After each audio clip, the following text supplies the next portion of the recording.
The airport buzzed with noise. Announcements echoing overhead, rolling suitcases clicking against the floor, and tired travelers waiting in long lines. Among the crowd was a woman named Emily. She stood quietly near her gate, one hand resting gently on the head of her service dog, Shadow.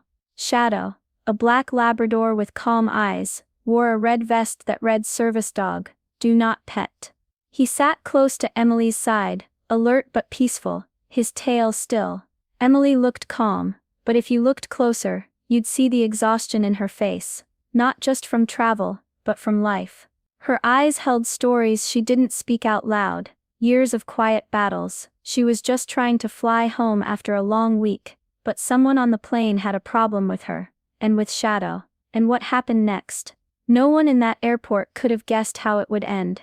Emily had always been the quiet type. She spoke softly, moved carefully, and did her best to stay out of the way, but it wasn't just her personality, it was what life had taught her. Years ago, something happened that changed everything, something scary. Since then, Emily lived with PTSD. Loud noises, crowded places, even the smell of cleaning chemicals could make her heart race and her hands shake. That's where Shadow came in.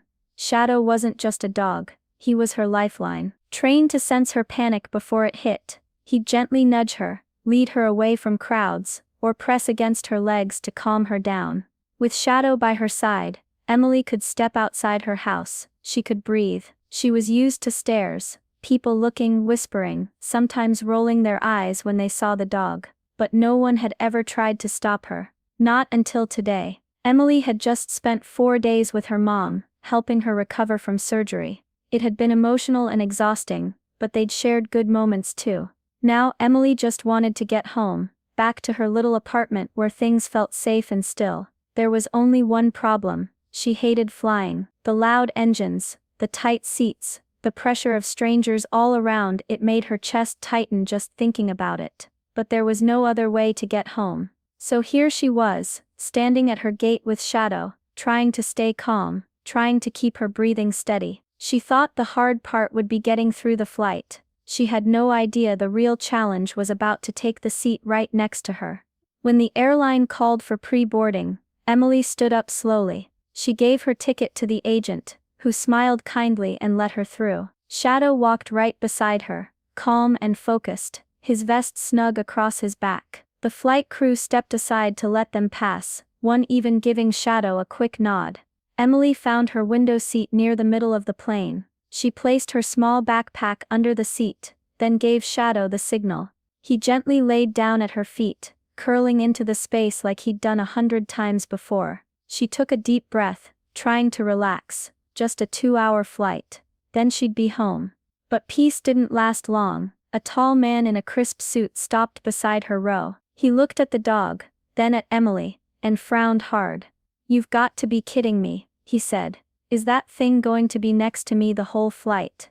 Emily looked up, startled. "He's a service dog," she said quietly. A flight attendant overheard and stepped over. "Sir, the dog is a registered service animal. He's allowed to be here." Mr. Henderson huffed, tossing his briefcase into the overhead bin. "Unbelievable," he muttered as he sat down. "People just bring animals everywhere now, probably just faking it to get special treatment." Emily flinched but said nothing. She stared out the window, willing the flight to start. Shadow nudged her leg softly, as if to remind her he was there. He could sense her heartbeat speeding up. And Mr. Henderson? He was just getting started. Mr. Henderson didn't stop. 5 minutes into boarding, he pressed the call button above his seat. A different flight attendant arrived this time, and he leaned in close, speaking just loud enough for others to hear. "I want to be moved, away from the animal."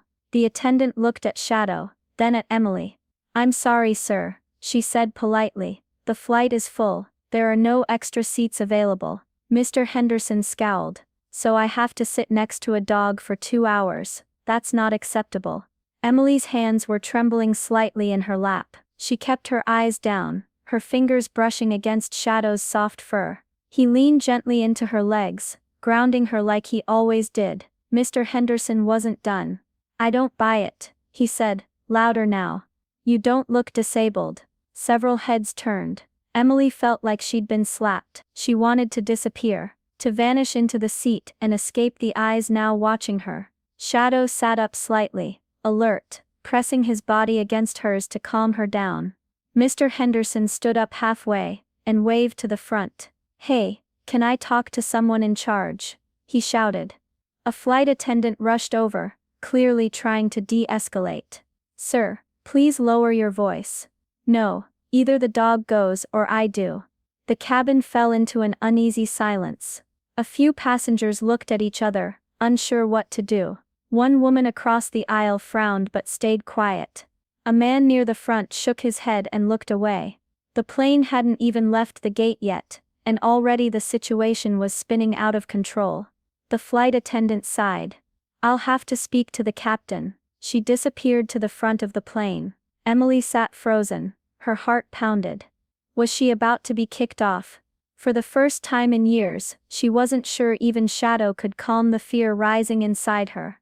Emily closed her eyes and took a deep breath. Her fingers found the metal tag on Shadow's collar, the one she always touched when she felt herself slipping.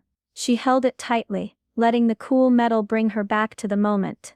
Then, slowly and quietly, she reached into her backpack and pulled out a thin folder. Her hands were steady now. Shadow watched her closely, still and calm. When the flight attendant returned, Emily stood up just enough to hand her the folder. "This," she said softly, "is a letter from my doctor, and this," she added, pulling out another paper, "is a copy of a legal notice. Just in case someone ever tries to discriminate against me because of my disability." The flight attendant blinked, surprised. She looked down at the papers and started reading. Her eyebrows lifted slightly, then she nodded and walked quickly to the front. A few minutes later, the captain stepped into the cabin. He looked serious but calm. He took the papers from the flight attendant, scanned them carefully, and then turned to Emily with a respectful nod. Then he looked at Mr. Henderson. "Sir," the captain said, his voice firm. "You're welcome to stay on this flight. But if you continue harassing another passenger, you will be removed." Mr. Henderson's mouth dropped open. "Wait, what, are you serious?" The captain didn't flinch. "Very." The man sputtered, clearly caught off guard. He looked around, expecting support from other passengers, but all he saw were silent faces. No one was on his side. Finally, with a loud sigh, he sank back into his seat and crossed his arms. Emily didn't smile, she didn't need to. The power wasn't in yelling or fighting, it was in knowing her rights, and standing her ground with quiet strength. Mr. Henderson didn't say much after that. He crossed his arms and grumbled under his breath a few times, but his voice stayed low. The sharp edge in his tone was gone. He knew he'd pushed too far, and now everyone knew it too. Emily didn't look at him. She didn't need to. The flight finally took off, the engines roaring as the plane climbed into the sky. Emily leaned her head back, and let out a long, quiet breath. Shadow stayed curled at her feet, unmoving, except for the soft rise and fall of his breathing. She reached down and gently touched his head. "Thank you," she whispered. Shadow lifted his eyes, then closed them again, calm and loyal as ever. About halfway through the flight, a woman across the aisle leaned over and spoke softly. "You handled that with real strength," she said. Emily blinked in surprise, then gave her a small grateful smile. No big speeches, no long explanations, just kindness. When the plane landed, passengers stood and gathered their bags. Mr. Henderson shoved his laptop into his briefcase and moved quickly toward the front, clearly eager to get out. But as he stepped into the gate area, two uniformed airport officers were waiting. "Mr. Henderson?" one of them asked. He stopped, confused. Yeah, we need to speak with you for a moment, regarding an in-flight complaint."